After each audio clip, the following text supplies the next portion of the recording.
This house stinks.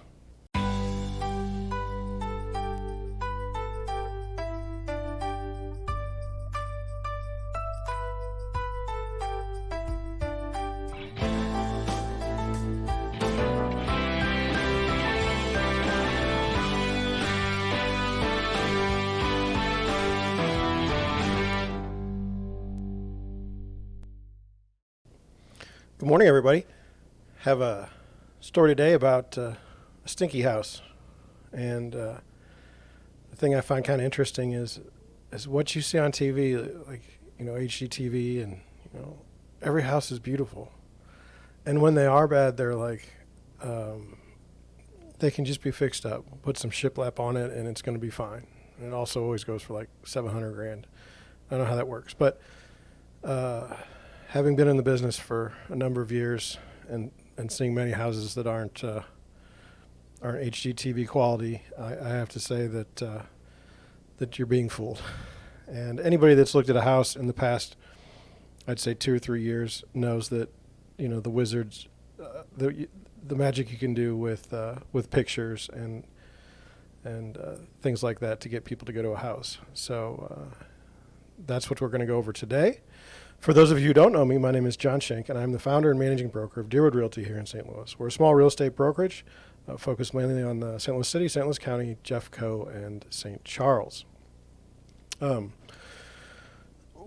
of the things that I find interesting about this particular story that we're going to go over is that smells, and you cannot see smells on a picture. Or you can't really experience that terrible smell until you actually see it. So, just a quick article. It says Toronto house is selling for $500,000. Smells so bad it might be hard to view it. The listing says viewing may be difficult due to a pungent odor. The home is also missing a subfloor in the front bedroom and has been taped off for safety reasons. The average price of a Toronto home is over $1 million, and the taxes for the home will set you back $2,400. So that's in Toronto.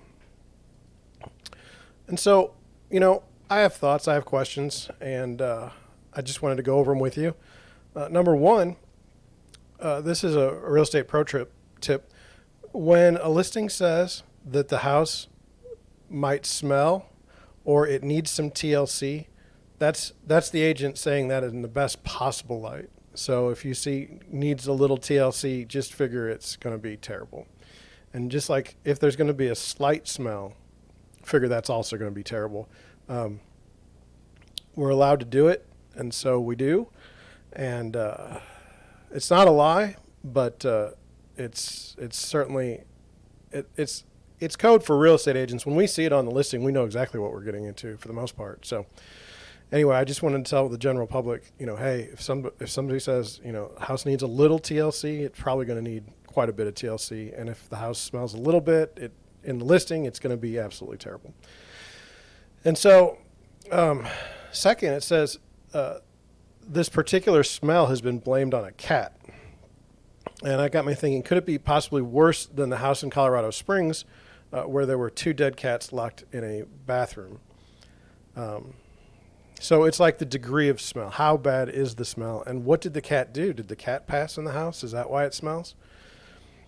Number 3, the house is listed in Toronto at $500,000. The average price in Toronto is $1 million, according to the article, and taxes are only $2,400.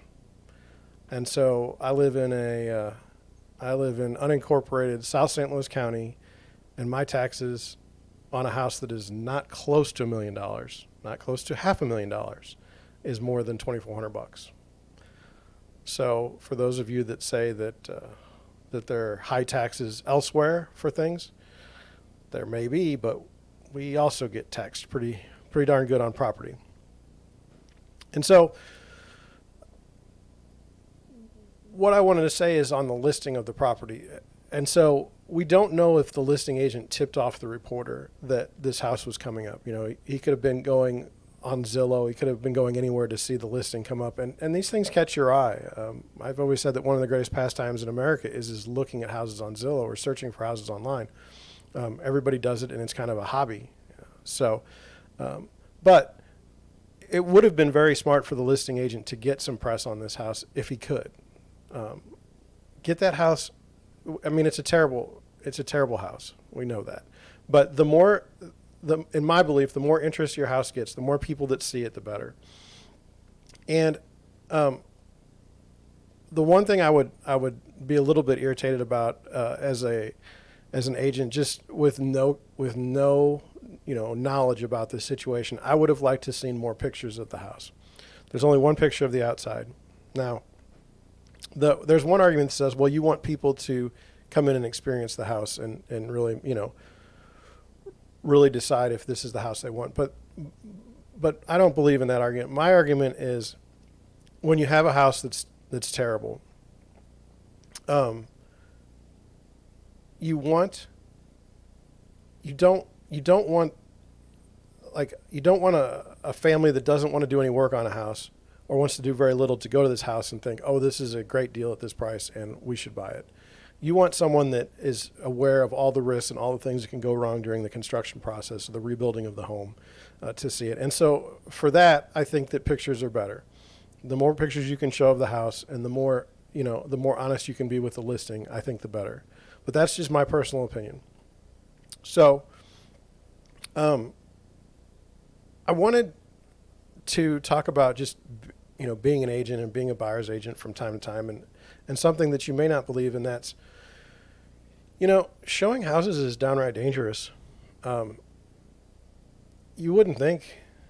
I mean, everyone has this vision of how it's going to be when they go look at houses, and it's been crafted very well by TV and things that you watch. But here's some of the examples that I can just say in my own experience. So one of the things is you're fumbling around in the dark because light switches aren't intuitive or the power is off. I mean, everybody thinks that maybe the light switch will be at 48 inches. Well, you go to houses and it's at, believe it or not, like maybe 36 inches. So it makes no sense. Or there'll be a light switch in one room far away from where that actually turns on the light. There'll be three-way switches that don't that don't work. And so you're basically fumbling around in the dark. You run into things. You can slip. You don't see what's on the floor. You can trip. It's pretty terrible. You may say, well, take your phone, and we do use our phones, and we do use flashlights. There'll be some listings that just bring a flashlight because there's no power.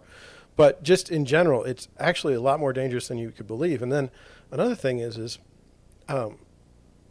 you've never been in this house, and there's linoleum floors, or there's a tile floor, and the people have just moved out a refrigerator, or it's a rainy day and there's water on the floor, and you could slip and really hurt yourself. And then another way is sometimes they'll be missing floors, like they'll be missing the subfloor. You can see straight to the bottom. Broken or missing handrails on steps, and then steps that aren't even. So, in St. Louis and South City, if you're going up the steps, there'll be like 6 steps before you hit the top of the house to get in, or there'll be a patio or a porch up front, and the steps won't be even. And the people that live there know it's not even, and they're kind of used to it. They don't think anything of it, but you've never been there before. And so, trips and falls are bound to happen. Another thing that can happen is falling plaster or falling tile or falling anything. Some of these houses haven't been lived in for a long time. And when a house isn't lived in, it's been my experience that things start to just go south. Things get dirty. Paint starts to peel off the walls. It's really odd. If you've never seen it before, you wouldn't believe it. But even just leaving a house alone for 1 or 2 months, I mean, you'd be amazed at what happens and how it degrades. Another thing is doors that are jammed. So there'll be, say you're going through a house and you're wanting to get out to the backyard, and there's a room that used to be a porch, but now it's framed in. And so there's an exterior door that has a lock. And so if you and your buyers happen to go out that door and it gets locked, and then the door in front of you has a key that you need to open the lock, and there's no key, now you're locked in the house, which is embarrassing. Maybe not too dangerous now with cell phones and things like that, but it is something that happens from time to time. And then low basement clearance. So I'm maybe 6 feet tall, and it's not uncommon to go into basements that are maybe 7 feet tall or even shorter, and there's these very, very sharp heating and air conditioning ducts that run through the basement, and if you're not careful, it can be very painful. And then finally, the steps to the basement. At least one in every 4 or 5 showings, I'll hit my head, and it hurts. And I don't have any padding, as I'm sure you guys have realized by now, and it just hurts. And sometimes it draws blood, and it's just bad. And so, finally, people have asked me over the years, like, what's the worst house I saw? And there's been a lot of houses. I don't think there's one worst, but I did want to tell you a little story during my career, and there was this house in O'Fallon, Missouri.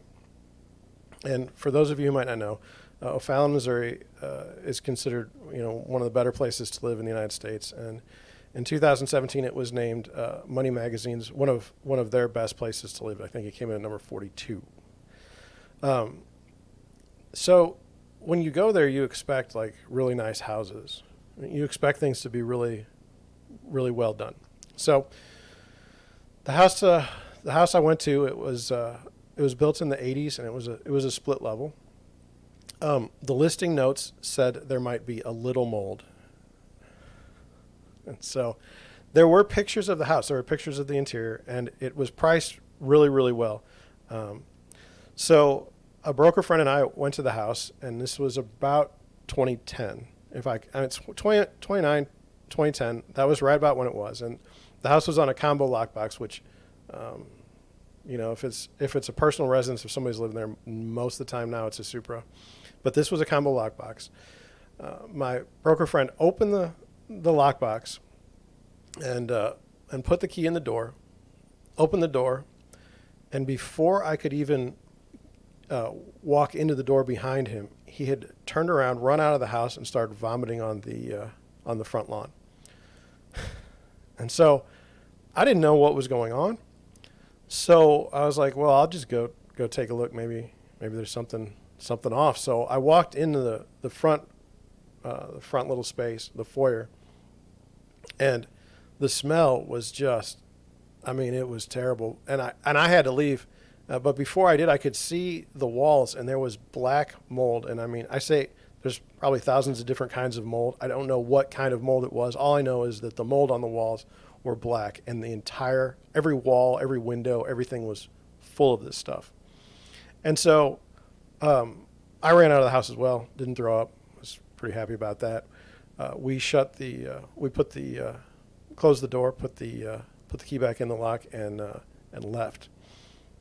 And the only thing we didn't put an offer on the house because you were going to have to tear out every wall, and just to walk the house, you were going to need masks and stuff like that. So the only thing I can think of that happened, or that I can figure out that happened, is when the people went in to take the pictures, the mold wasn't, it hadn't gotten bad yet, and perhaps the HVAC was still on. But when I went through it, it had just become destroyed. So that was the worst situation. I've never had anybody else vomit on a listing before because of the smell. So that was my worst situation with a house, because it was the smell was just terrible. That's all I can say. So it was definitely a shower day afterwards. So tell me your stories. Tell me your listing. Did you go to a house and you saw something weird? I've got 4 or 5 stories about stuff I've seen, but email me, give me a call, leave a voicemail, 314-274-3964, and the email address media@deerwoodrealty.stl.com. Thank you for listening, and I will catch you on the next one.